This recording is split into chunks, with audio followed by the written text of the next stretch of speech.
अस्सलाम वालेकुम जी। मेरा नाम डॉक्टर उस्मान जावेद है। मैं माहिर अमराज मैदा और जिगर हूँ। और आज हम जिस टॉपिक पे बात करने लगे हैं वो बहुत प्रेवलेंट और बहुत कॉमन टॉपिक है अगर पाकिस्तान या पूरी दुनिया के हवाले से बात की जाए, जो कि है डायबिटीज़। डायबिटीज़ बेसिकली पूरी दुनिया के अंदर ग्लोबल बर्डन डायबिटीज़ का बहुत ज़्यादा होता जा रहा है, लेकिन बिलखसूस पाकिस्तान दुनिया में छठे नंबर पे डायबिटिक लोगों के साथ मुंसलिक किया जाता है। और पाकिस्तान के अंदर हर 10वां बंदा डायबिटिक आमतौर पर तस्वुर किया जाता है, अगर कोई और वजह सामने ना आए तो। अब डायबिटीज़ बेसिकली है क्या? डायबिटीज़ बेसिकली ये होता है कि आपके जिस्म के अंदर शक्कर की मकदार का ज़्यादा हो जाना। इसके साथ कुछ प्री डिस्पोजिंग फैक्टर्स होते हैं, जिस तरह कुछ लोगों के अंदर फैमिली हिस्ट्री होती है डायबिटीज़ के अंदर, कुछ लोगों के अंदर सेडेंट्री लाइफस्टाइल है जो कि डायबिटीज़ को प्रमोट कर रहा होता है, कुछ लोग जेनेटिकली तौर पे जो है वो इन्फेक्टेड होते हैं, उसके अंदर डायबिटीज़ हो सकती है। अब डायबिटीज़ की आगे से दो टाइप्स होती हैं, एक है टाइप 1 डायबिटीज़, एक है टाइप 2 डायबिटीज़। जो टाइप 1 है वो उन लोगों के अंदर होते हैं जिनके अंदर जेनेटिक कॉज होता है।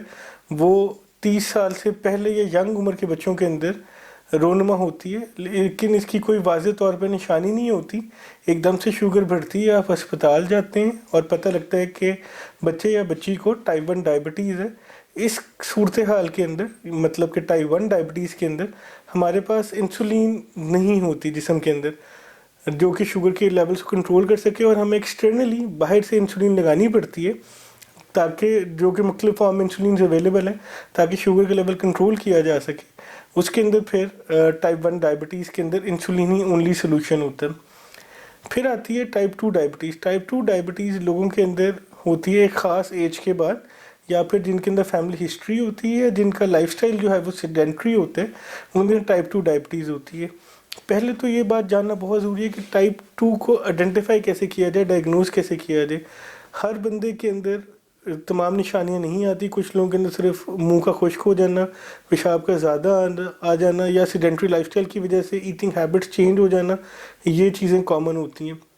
अगर ये निशानियां मिल रही हों और आंखों के आगे अंधेरा आ रहा हो या इस तरह के मामलात हो रहे हों, तो सबसे ज़रूरी आम तौर पे एक शुगर का बेसिक टेस्ट होता है जिसको हम BSR कहते हैं।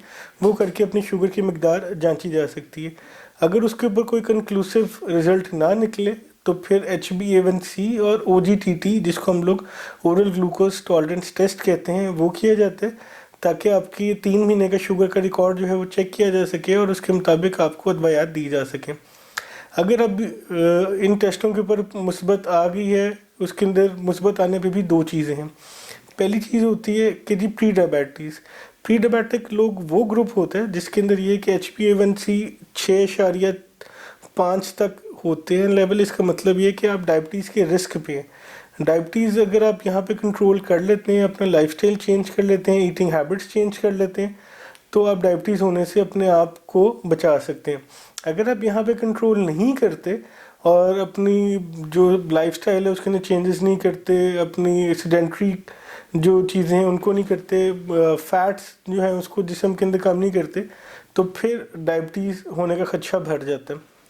अब अगर डायबिटीज़ हो जाए तो फिर क्या करना? लोगों के जहन में ये ख्याल होता है कि जी दवाई खा लेंगे और साथ मीठा जितना मर्ज़ी खाते रहें, शुगर कंट्रोल हो जाएगी। लेकिन इसके बिल्कुल बरक्स होता है, आपको मुकम्मल तौर पे परहेज़ करना होता है और साथ ही साथ दवाइयात खानी होती हैं। अब टाइप 2 के अंदर भी ना दो चीज़ें आती हैं। एक चीज़ ये होती है कि आप अपनी डाइट के थ्रू और अदवायात के थ्रू शुगर कंट्रोल कर लें, क्योंकि इसके अंदर इसकी मिसाल इस तरह दी जाती है कि गाड़ी है, उसके अंदर पेट्रोल मौजूद होता है, लेकिन थोड़ी अमाउंट में आपको कुछ अर्सा आगे जाके रिफ्यूल करवाना पड़ता है। इसी तरह बॉडी के अंदर जो बीटा सेल्स हैं, जो कि इंसुलिन प्रोडक्शन के लिए बहुत ज़रूरी होते हैं, वो मौजूद होते हैं, लेकिन उनकी कैपेसिटी बहुत लिमिटेड होती है। आपको बाहर से उनको फ्यूल, टैबलेट या फिर इंसुलिन की सूरत में देना पड़ता है। जब आप वो टैबलेट या इंसुलिन देते हैं तो उसके साथ वो फ्यूल अप होते हैं और आपकी बॉडी के अंदर एक्सेसिव शुगर की मकदार को कम करते हैं और आपका एक optimal sugar control level maintain करते हैं। ऐसी सूरत हाल के अंदर अगर तो आपकी अदवायात अच्छी मिल रही हैं और आप टाइमली जाके डॉक्टर से बात कर रहे हैं, तो आपकी शुगर का लेवल अच्छी तरह से कंट्रोल हो सकता है और आप एक मुतवाज़िन ज़िंदगी गुजार सकते हैं। अगर आप मुकम्मल तौर पे एहतियात नहीं करते और अदवायात भी सही तरह नहीं खाते, फिर एक स्टेज ऐसी आ जाती है जहाँ पे दवाइयाँ जो हैं वो कारआमद नहीं होती, फिर आपको इंसुलिन का सहारा लेना पड़ता है। اگر انسولین کے ساتھ بھی آپ کنٹرول نہیں کر رہے ہوتے تو پھر مائکرو ویسکولر کمپلیکیشنز آنے لگ پڑتی ہیں، جس کے اندر ہاتھوں پیروں کا سن ہونا، جسم کے اندر خون کی روانی متاثر ہونا اور اٹیک تک آ سکتا ہے۔ تو اس لیے اگر آپ کو اس کے اندر ضروری ہے یہ ہے کہ آپ انسولین کی جو ہے مقدار اس کا بھی جائزہ لیں، بر وقت ڈاکٹر سے اپنے ملیں، تاکہ آپ کی جو ایک آئیڈیل ڈوز ہے وہ سیٹ کی جا سکے اور کم سے کم ادویات کے اوپر آپ مائکرو ویسکولر یا میکرو ویسکولر کمپلیکیشنز بچا کے اپنی جو ہے زندگی متوازن طریقے سے گزار سکیں۔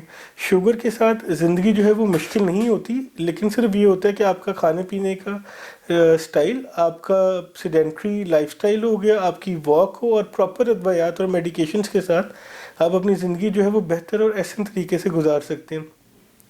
اس کے علاوہ آپ کو سب سے ضرورت صرف اس بات کی ہے کہ آپ کا جو ٹوٹل ڈائٹری ریکوائرمنٹ ہے وہ کیلکولیٹڈ ہو۔ آپ اپنے ڈاکٹر سے مشورہ کر کے جو متوازن غذا ہے وہ استعمال کیجیے، کیونکہ چوائس آف فوڈ آپ کے ہاتھ میں ہوتی ہے۔ ہم عام طور پر ڈائبیٹکس کو یہ کہتے ہیں کہ وہ دن میں 6 دفعہ کھانا کھا سکتے ہیں، لیکن کھانے کی مقدار مناسب ہو تاکہ آپ کے ایک دم سے شوگر لیولز جو ہیں وہ رائز نہ ہوں اور آپ کی دوائی کی مقدار ہمیں زیادہ نہ بڑھانی پڑے۔ ٹھیک ہے، اس کے لیے ضروری ہے کہ آپ اپنے ڈاکٹر سے مسلسل رابطے میں رہیں، ہر 3 ماہ بعد باقاعدگی سے اپنے شوگر کا ٹیسٹ کریں اور نیم حکیم کی کسی باتوں پہ یا کوئی دیسی جو ٹوٹکے ہوتے ہیں وہ استعمال کرتے ہوئے شوگر اپنی خراب نہ کریں۔ اس کے بارے میں مزید آپ کو جاننا چاہیں تو آپ ہمارے پیج کو فالو کر کے جان سکتے ہیں۔ بہت شکریہ۔